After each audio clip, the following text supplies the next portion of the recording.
Today we're continuing our series on we're looking at four gospels in the gospel, or the four stories in the Gospel of John. Learn about who Jesus was and why he came to earth, what he came to do, why it matters to you and me, what he did. And so today's message, we're going to see how Jesus offered healing to a man's son who was dying. And so that's going to help us get to know the Jesus that you never knew, as we've titled this series. In your announcement sheet this morning, there's a prayer and study guide. And if you looked at, there's a place on the back for you to write down some notes. There's a couple of really short lists that I'm going to invite you to write down in a few moments in the sermon. There's a place in the back for that. Inside, there's a place every day for you to read Scripture and have a devotion, and then write down some, there's usually a question or a meaningful, hopefully meaningful statement that will help you think and prepare your heart for the day. So if you use those, if you haven't yet, if you'll like East Cross United Methodist Church on Facebook, those devotions will come to your phone every day, so you can do those things, okay? Now I want to remind you about the Gospel of John. We have the three synoptic Gospels, Matthew, Mark, and Luke, and they kind of tell the story of what happened. John's a little bit different. John wants to tell us why things happen, and he has these little things he adds in his story because he wants us to go beyond just hearing the story. Or hearing what happened, he wants us to know why things happen. And so the reason John wrote his gospel, he says he's writing so that all may come to believe that Jesus is the Messiah, the Son of God, and that through believing that we might have life in his name. So that's the reason that John writes. And so that's where what we're looking at in this whole series. Now, I want to look at a map here because we've been talking about Israel and where's that, what's been going on. And so in this, Jesus covers a lot of ground in the first few chapters of the Gospel of John. And so I want to give us an idea of how Jesus traveled in his early part of his ministry. After the wedding in Cana of Galilee, we started with that one. He turned the water into wine, and after that he went to Capernaum for a few days with his mother and his brothers and his disciples for that wedding. And then Jesus traveled 90 miles south, several days' journey, down to Jerusalem for the Passover. It's during that time that he made the whip out of cords. You remember that? He drove the money changers out of the temple, the people who were selling animals. They were making his what Jesus called his father's house, making it a den of thieves. And so he threw those out of the temple, and this is the place that he did that. So many people believed in Jesus during this time because of what he was doing. And it's while he was in Jerusalem that a man named Nicodemus came to Jesus. He came to talk to Jesus at night. And then Jesus and the disciples went into the Judean countryside. And while they were there, Jesus' disciples baptized a lot of believers, people who were believing in Jesus. And so the Pharisees, the religious leaders, started getting angry because of Jesus' popularity, and people were starting to follow Jesus. So Jesus, realizing it wasn't his time yet, he decided to leave. So he headed back from Galilee up through Samaria, up to go back up, or from Judea, Jerusalem area, to go back up to Galilee. Went through Samaria. We talked about that last week, how he stopped in the town of Sychar in the middle of Samaria, ministered to the Samaritan woman, stayed there with him and ministered to the entire village for 2 days. And then he headed on back home to Cana, where he was headed, Nazareth, Cana area. And that brings us to the beginning of our scripture today. So we're still in John chapter 4, starting in verse 43. After 2 days, Jesus left for Galilee. Now, Jesus himself had testified that prophets have no honor in their own country. Then he came to Galilee, and the Galileans welcomed him because they had seen all the things he had done in Jerusalem during the festival, for they had been at the festival. Now it might seem a little bit odd that Jesus would say that prophets have no honor in their own country. I mean, this is the very time he's homecoming. He's been acclaimed as a person who did great work in Judea. And so the Galileans had seen the sign because they'd been, that he performed because he'd been right there with him. So they welcomed him home to Galilee. But he says this statement that prophets have no honor in their own country. Then going to verse 46, he returned to Cana of Galilee where he had turned the water into wine. Now all this took place over the course of probably 8 months to a year, something like this. And so Jesus returned to Cana, the site of his first miracle. And Cana would have also been the scene of his second miracle. The second half of verse 46 says this: in Capernaum, there was a certain royal official whose son was sick. Coming right off this great thing, people accepting him, it says, now there was a royal official whose son was sick. This is from Capernaum. Now let's talk a little bit about this man, because first of all, he's a royal official. So most scholars believe that he probably was most likely a court official for King Herod. Now you've heard stories about King Herod, right? We talked about the crucifixion of Jesus. King Herod has a big part to do with that, remember? Okay, so the secular power in the region, this guy works for probably King Herod, so he's an important man. Now, many scholars also believe that he was a Jewish man. Now, remember all the complex issues that are going on in this day. You have the Jewish people who are being taken over by the Romans. The Romans are in power, and the scum of the earth, whose scum was scum, is the scum that were the Jews that worked for the Romans. Okay? You remember the people like Matthew or Zacchaeus, who were tax collectors, right? They worked for the Roman people. They were Jews, but they worked for the Romans.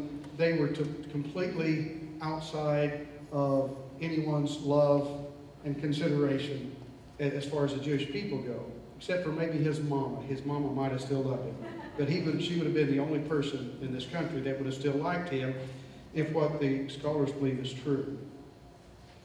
So it tells us a little bit about the man, but you know what really is important about this man when you look at this passage is that he was a father.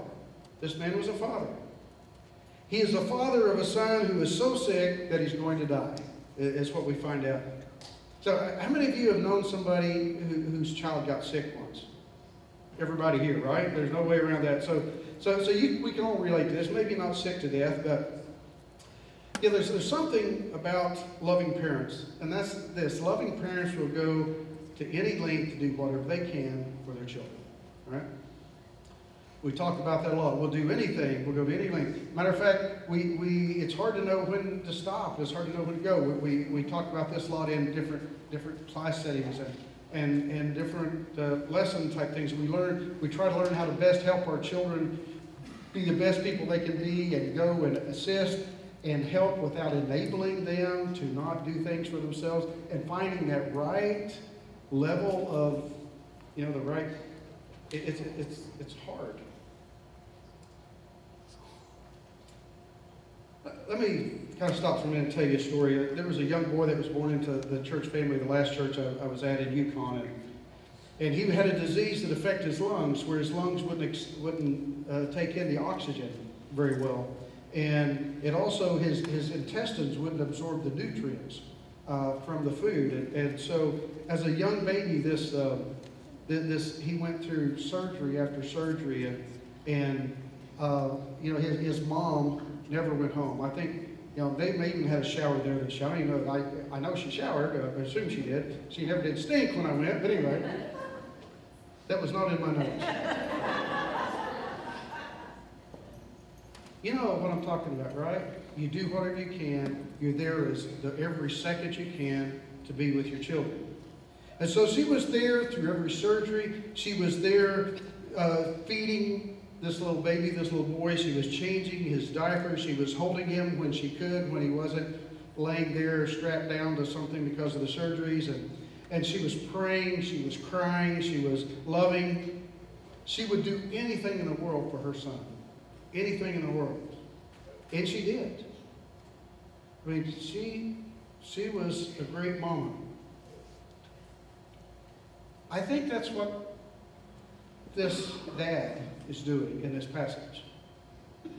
He's trying to do anything he can for his son. Now think about what it was like to live 2,000 years ago, because they didn't have all the emergency places, emergency room type places and whatever on all the corners. And they knew very little about medicine, if much at all. And if you got sick, you couldn't go to the emergency room. There were no clinics. The people did their best to offer compassion and comfort, but there was really very little that they could do. They weren't even to the place they started bleeding people. They weren't even to that point yet. So, cutting them open and bleeding them because they thought that might help fix them. So there wasn't much you could do to fight an illness or disease. So when you got sick, good chance you're going to die. Okay? And so when Jesus came, people started asking, people started healing people. And so now suddenly we have one more thing that we can do. You can pray for God's healing.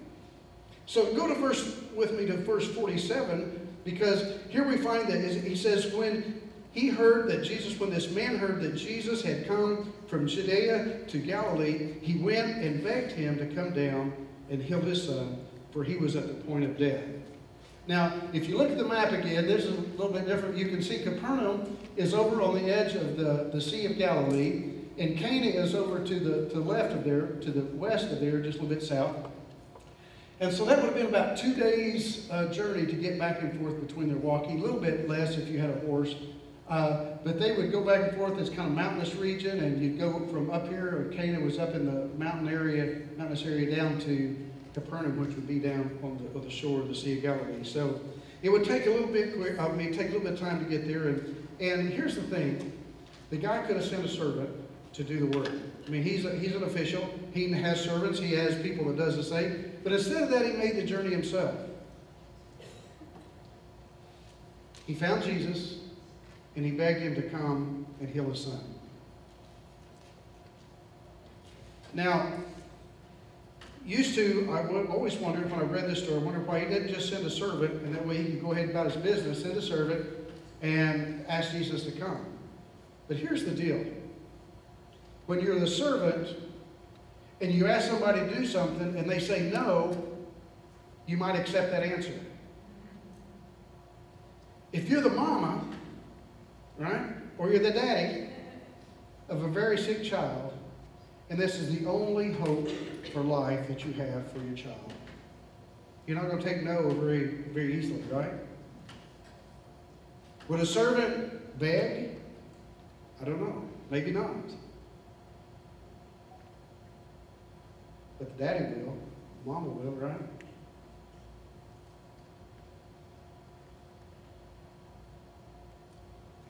And so Jesus responds. Jesus responds in what we could think of a weird way sometimes. He just says things, and you wonder, what was he thinking? Because Jesus responds this way. Jesus says, unless you see signs and wonders, you will not believe. What a strange response to a request, What do you think Jesus is talking about? Jesus is aware that many people had begun to believe in him because of the signs that he had performed. And now, on one hand, that's a really good thing, right? Because that's the way you build faith. Matter of fact, I've asked you several times the prayers for the week, I've asked you several times to keep these and go back and look at these when you write down the prayer requests that you have. Go back and check them off later. View them later when you see what God has answered. And because we're surprised, you'd be surprised sometimes how many prayers God answers, and we just kind of go on to the next thing and we forget to stop and thank God. The reason I ask you to do that is because that builds our faith. So, in one way, it's a really good thing that the signs and wonders happen because it builds our faith. It helps us to better believe. But here is the other side of that coin. Jesus also understood that faith based only on signs and wonder is a shallow faith. If you have to have something happen for you to believe, then what happens is then you have to have more signs and more wonders. Matter of fact, you look at Jesus' disciples, they've seen all these things for 3 years, and at the end of Jesus' life, they say, well, show us something. And they've seen all these years of Jesus doing miracle, or as John would say, sign and wonder after sign and wonder. See, if our faith is only based on Jesus performing miracles for us, then what happens if the first time Jesus doesn't do as we ask? our faith diminishes. Faith in an early stage comes maybe because we see miracles. We see what God can do, and that's a great thing. It happened in Sychar, the Samaritan village. It happened in Judea. It happened in Canaan. But we need to have deeper faith than that. We need to have better faith than that. More faith than that, however you want to say it. So Jesus says, unless you see signs and wonders, you will not believe. So how does a man respond? What's going to happen next? What's the guy going to say? Will you please heal my son? Will you come with me and will you heal my son before he dies? And Jesus says, unless you see signs and wonders, you don't believe. How does he going to respond? Let's go. Jesus comes, verse 50, it says this. Jesus replied, okay, he says, okay, the man says, okay, here's part of verse 49. Come, Lord, before my son dies. He has nothing else he can do. I'm sure they tried everything, they'd done everything they knew to do. He only had Jesus to turn to. He says, come before my son dies. And Jesus' response, I love Jesus' response. He says, in verse 50, he says, come, or he says, reply, go home. Your son lives.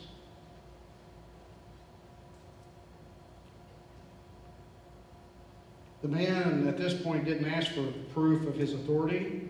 You know, he only is there, he's distressed because his child needs help. He has nothing to offer. All he can do is ask. There's no reason for Jesus to decide that this is the miracle I'm going to do other than Jesus is loving and caring. I think the Father here is showing one of the characteristics of true faith. And even if it's a faith at an early stage, he's come to recognize his own need for help. And so he just asks. So let me encourage you. I think if John would be preaching, he would stop and make sure that we understood that the story he's telling has meaning. He would say, so here's the deal. When you need help, ask. Just ask. Have you not been the best Christian this week and you still need help? Just ask. Have you really screwed up and you've really done things that you know you weren't supposed to do, and this isn't the first time you've done bad things and you need help? Just ask. Have you been a great person? Have you done everything right? Or in pain, need help? Just ask. I think that's what John would say to us today. So Jesus tells him, go, your son will live. The man believed the word that Jesus spoke to him, and he set out for home, it says. So let's go on with the story, okay? Verse 51. While this man was on his way home, okay, and he's going from up the mountains from Cana down to Capernaum over by the Sea of Galilee. While he was there, his servants were already coming to meet him. About a 2-day trip, so about a day into the trip, they meet probably. And they said, your son lives. So he asked them at what time. This is John's neat way of asking questions and reminding us. John says, so they asked him at what time his son had started to get better. And they said the fever left him yesterday about 1 o'clock in the afternoon. Then the father realized that this was the hour when Jesus had said to him, your son lives. And he and his entire household believed in Jesus. This was the second miraculous sign Jesus did while going from Judea to Galilee.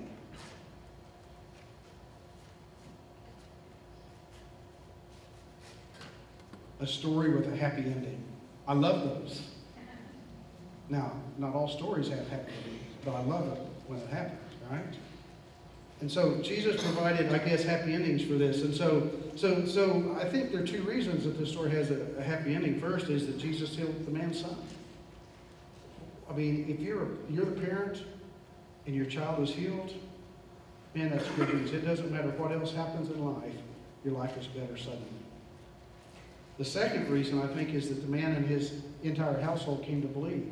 Now, understand this, beginning stages of faith. It may not be the deepest faith, but they start believing at that point because they see the sign. This man, he goes home and he talks to his family, his wife, his children believe. His servants hear the stories, they all come to believe because of his experience. I'm sure you could see the relief and the joy on this man's face when his servants told him that his son had begun to recover.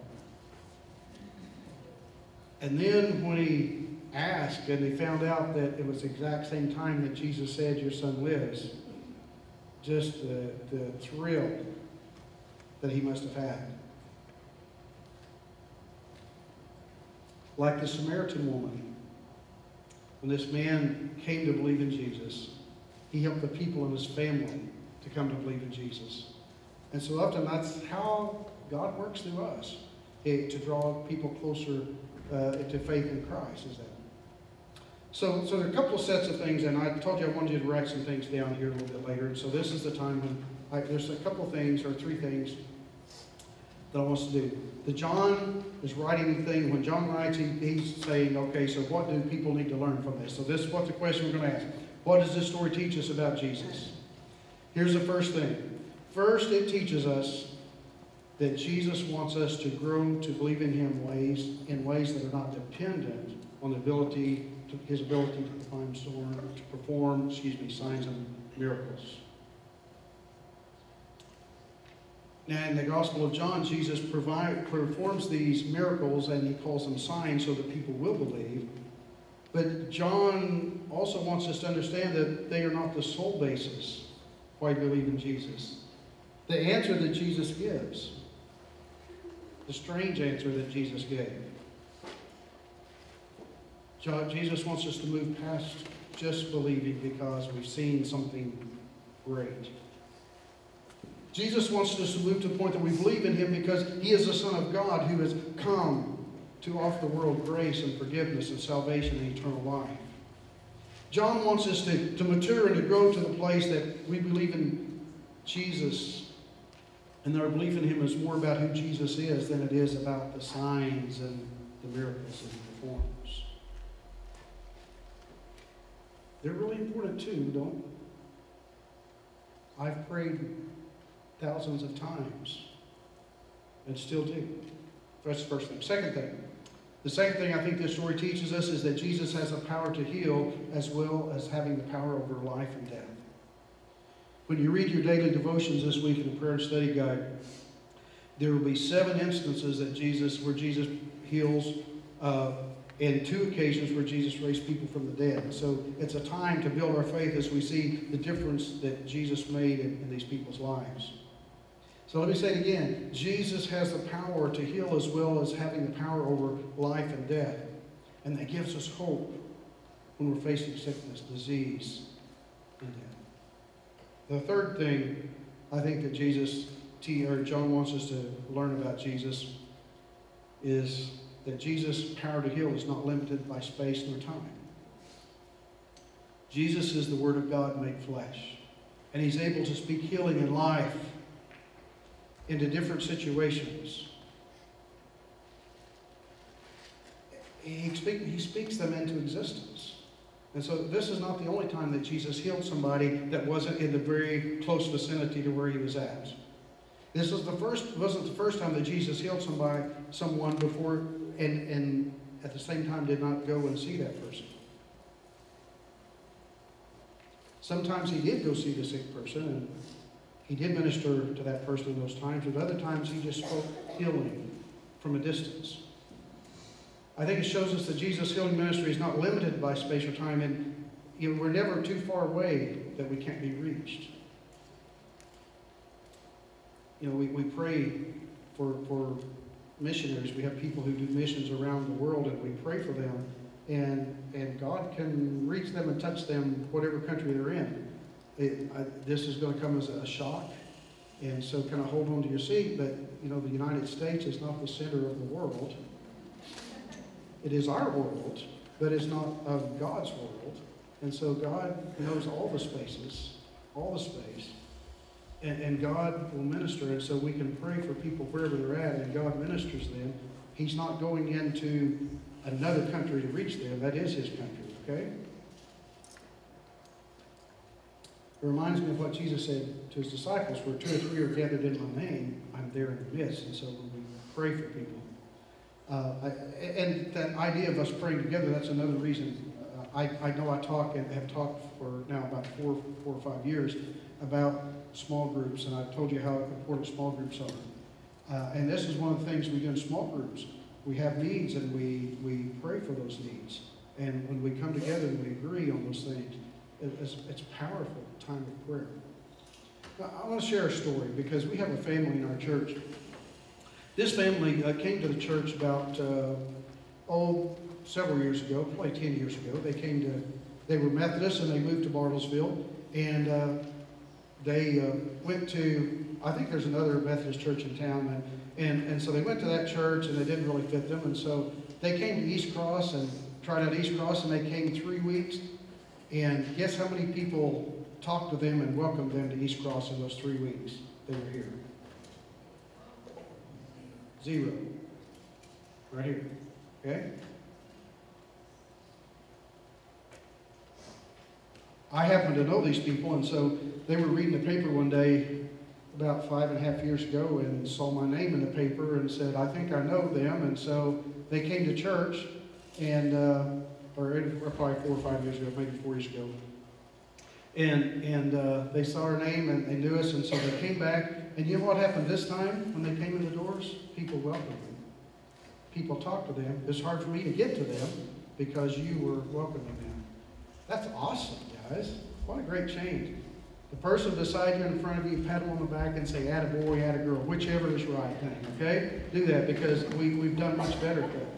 But here's what I want to tell you about this couple.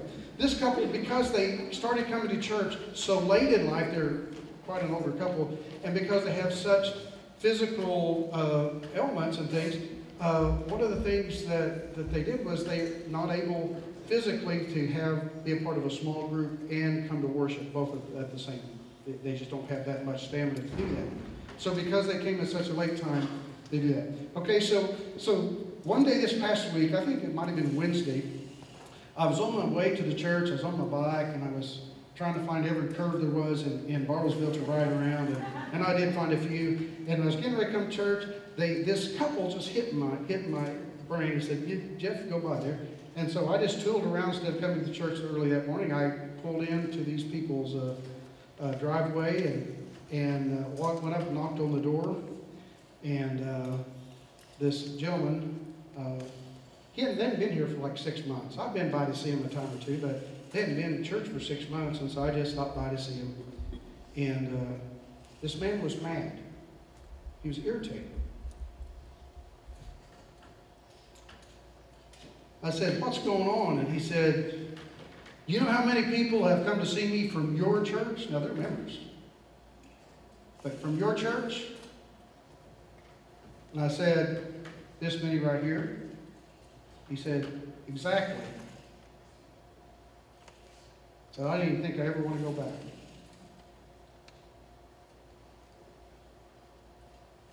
You see, if they've been able to connect while you've been able to connect and been able to join together with a small group, there have been a group of people that would have noticed they were gone. There have been a group of people that have been to their house. Now let me share that story compared to another story.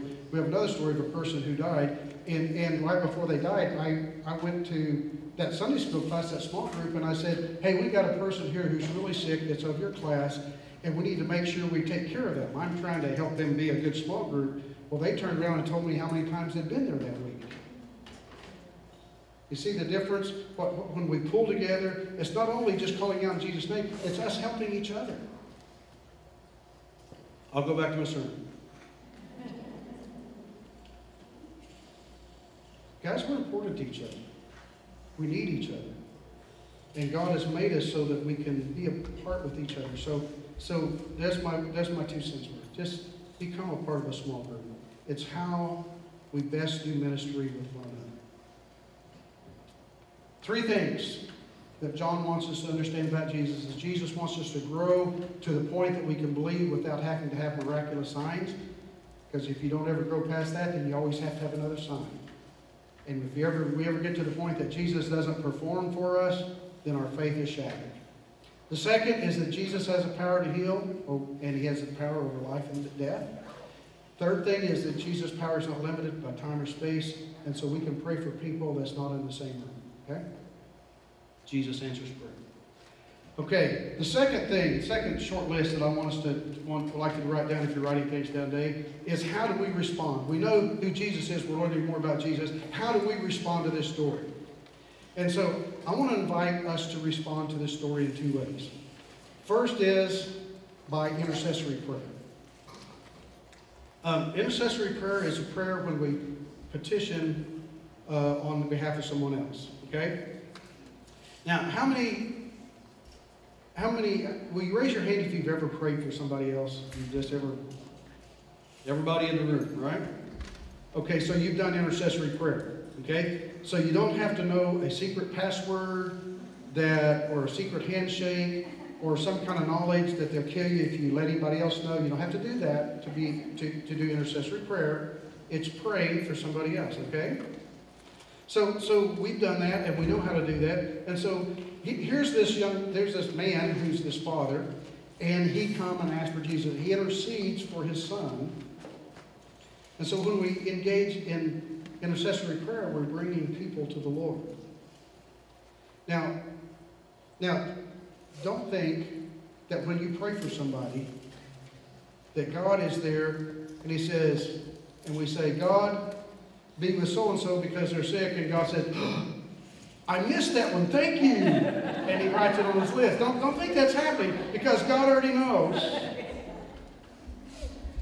But God wants us to join in relationship with him and team up with him in caring about those persons. That's important.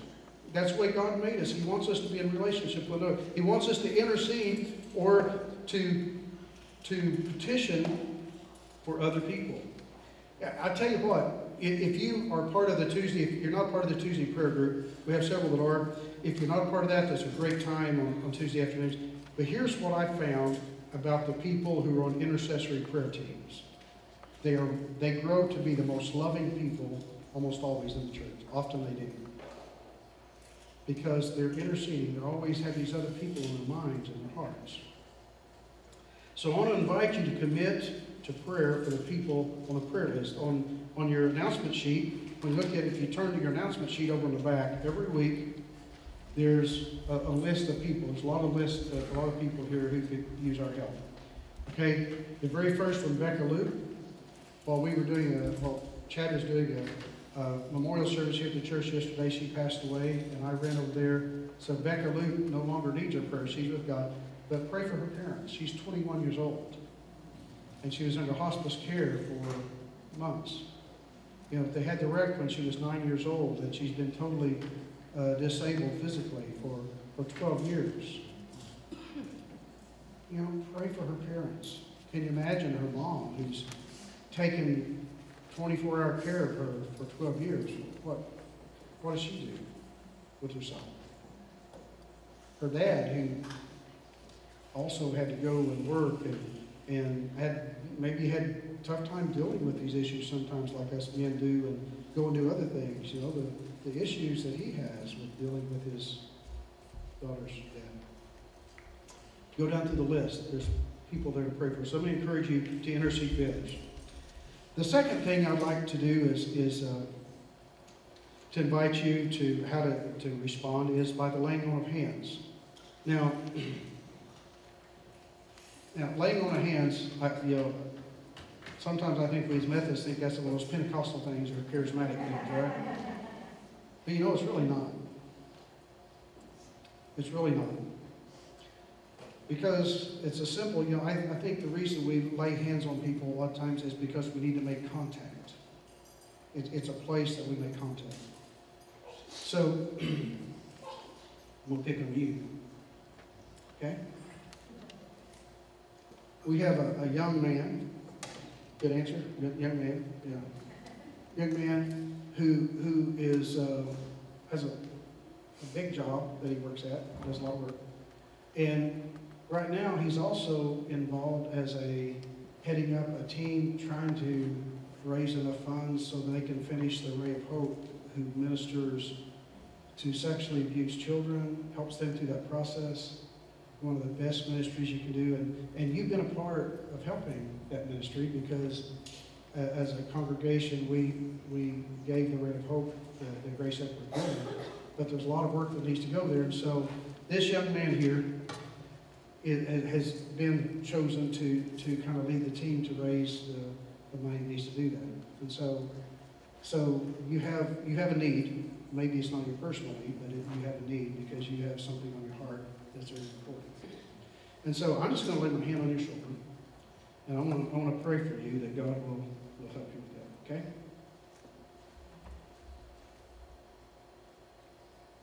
God, you know the hours in the evening that's been spent trying to figure out the right thing to do, the right words to say to people, the right things to be involved in, to guide this ministry so they can do the work that's been called to do. God, and so I join my voice with his heart and say, God help. God help. God, give some wisdom beyond his own. I ask you to give him, when people come, when people see him come, that you will give them an openness in their heart to accept the message that he's sharing about the need that we have in this ministry.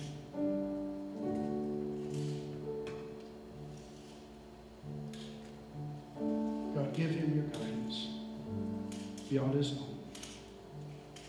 Give him wisdom beyond his own.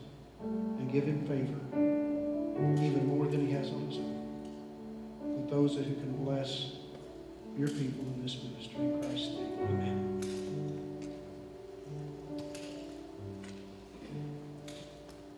It's not hard to do a hands-on ministry.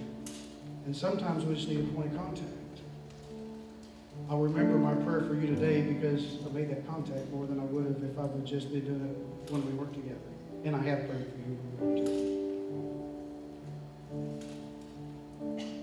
Sometimes people just need our help. I was at the house yesterday. I said,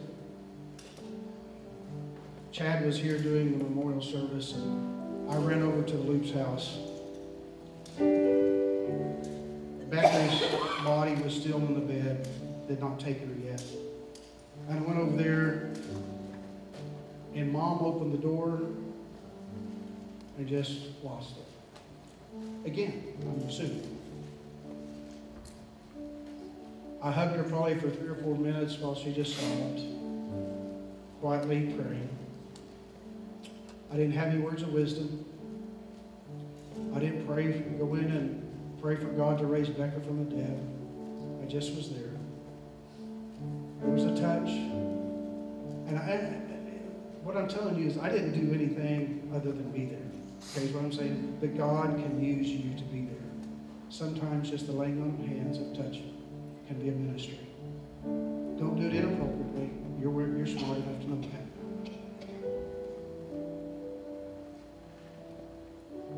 How could we respond? How should we respond to this story about Jesus? Pray for other people. It'll build your love. It'll build your faith as you see God minister. And secondly, connect with people. Make the connection. God, thank you again